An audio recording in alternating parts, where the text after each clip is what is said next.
Say hey, Yellow Jacket football fans. Welcome to the 10th edition of In the Press Box with Calhoun's head football coach, Clay Stevenson. And, Coach, congratulations on a very big victory last week against Heritage. A running clock in the second half, 35-0.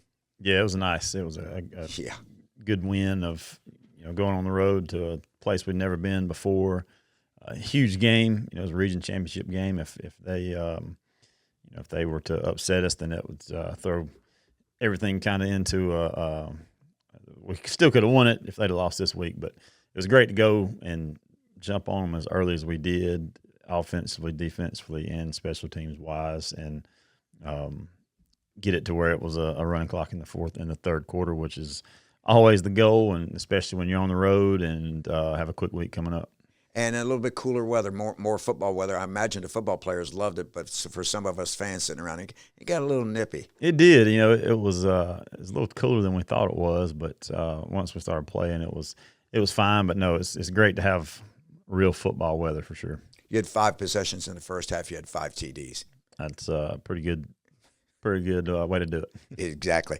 I know in talking when Clint caught up with you at halftime, going into the halftime locker room, yeah, I mean, what else can you say? 5 possessions, 5 TDs, you did pretty well. I was surprised at how much they wanted to throw the ball against us because they've got a 5'10", 5'11", 215-pound running back. Yeah, it's tough to run it at our front six, but the back end did a great job as well. And they really had 2 drives that they could have got points out of. Yes. They could have changed, a little bit of momentum in the game, but they missed the first field goal, and we blocked the second one. So that kind of sucked a little momentum out of them because when you're in a big game like that and you're the underdogs, you got to try to get any points that you can get to build on each other, to build on, and they not missing those 2 opportunities kind of helped propel us even more. Coach Morrow, our defensive coordinator, his black shirt defense is just intimidating.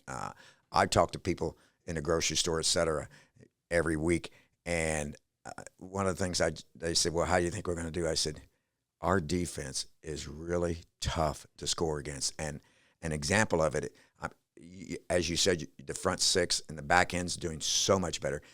When the season started, every critique of the Calhoun football team was, well, the secondary is going to have to really step up, and they have. So it makes the defense really, really tough to play against. Sager Quinn got another block, and I mean, he's just it's like this Statue of Liberty coming through the line of scrimmage. That's right. He's doing a great job there, and defensively, it all ties in together. People see the secondary, but it's we've been able to get a lot more pressure, these last 5 or 6 games than we did early, and hopefully that continues into the playoffs. And once you get in the playoffs, you can just limit guys, limit their big plays, and just make them earn everything they can get. And that's what we've been doing a better job of here lately. Trace had another good game. I mean, just high completion percentage, couple TDs again. Yeah, he did a great job of taking what was there, and he's getting more and more comfortable with what we're trying to do offensively. And he's playing at a really high level. Judd Beasley had another typical game for him, maybe a little less yards per total yards caught in a game, but he hit the century mark again. Yeah, he did. The best thing that happened for him stat-wise was the penalty we had for a block in the back or a hold. So it bumped one of his receptions back and kind of but then 2 plays later, maybe the next play, we were backed up and he hit the 86-yarder. So he got the whole credit for that play, and but no, playing great. Only got two catches, but he also had 2 rushes, 1 for a touchdown. So yes, playing really well. Yeah, the sweep. I think the sweep fooled a lot of people in the stands, including me. Yeah. So it was a nice play call, and Hudson Chadwick just did an outstanding job. He had 2 more rushing touchdowns. He's up to 14 on the season. Both of these, one rushing touchdown was a 63-yarder, and the other was a 6-yarder. Yeah, and then he had a catch reception for a touchdown as well. So I think he had 3 total touchdowns. But he's playing unbelievable football right now. Yeah, just something else. And once again, this does not happen without Bagley's Beast. They're doing fantastic they're job. doing a great job, and you're developing depth there. Yeah, because we're still, two starters aren't playing yet. Hopefully, get them back pretty soon. But people are in there stepping up and playing well. They're blocking the front well, and they're also protecting when we need to. Let's talk a little bit about Lafayette. As you said, Lafayette is a better team than they were this year than they were last year. I remember at the end of last year's game when we had a running clock, they showed a lot of athleticism on the field against our 2s and 3s. So this is a better Rambler team. Yeah, it is. They switched to wing T, which is just a little bit tougher to prepare for when you don't get to do it much. So, but they do a good job of it, and the defense with their front plays hard. They're better than some defensive fronts we played in the region. They're very strong and physical and play hard. So we just got to make sure that we go out and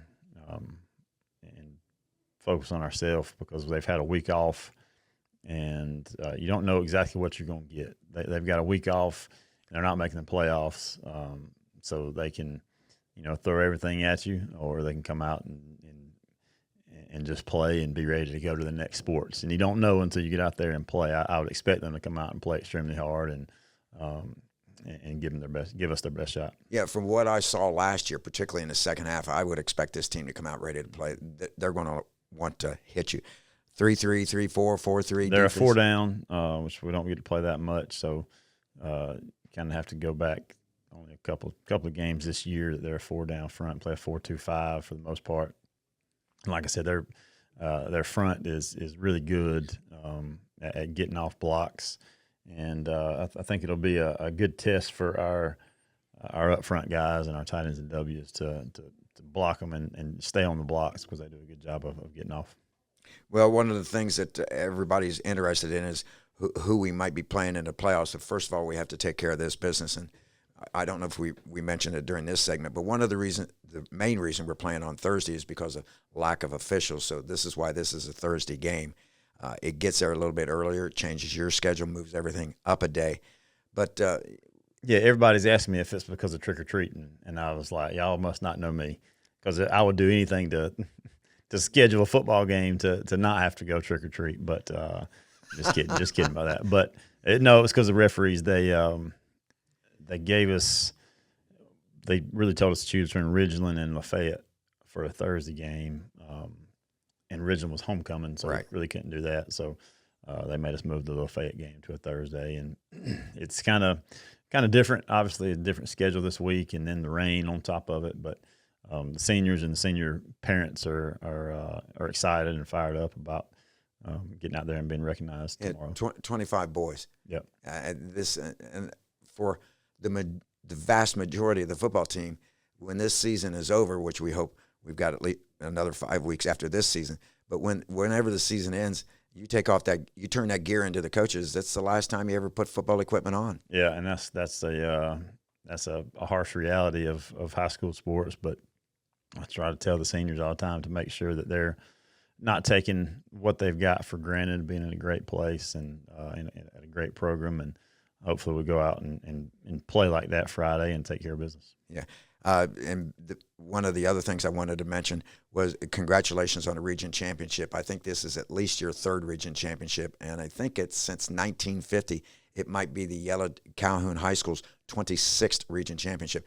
But you can't put enough emphasis on winning region championships. You want to win your leg when the season starts. Yeah, and like we talked about Friday night, winning football games is difficult, and to have a goal that, obviously that's one of our goals every year is to win a region championship and host home playoff games. And right. With the region comes being able to host the first round. So the kids were really excited. Anytime that you can put a championship on top of a season is great. And it was we talked a lot during the year about our goal was to obviously win the opening game and then win a region championship, and then we've got a few more. But so we put a lot of emphasis on taking care of business within our region, and so watching those kids celebrate something that you work hard to accomplish, and to get to do it, on the road a place we've never been was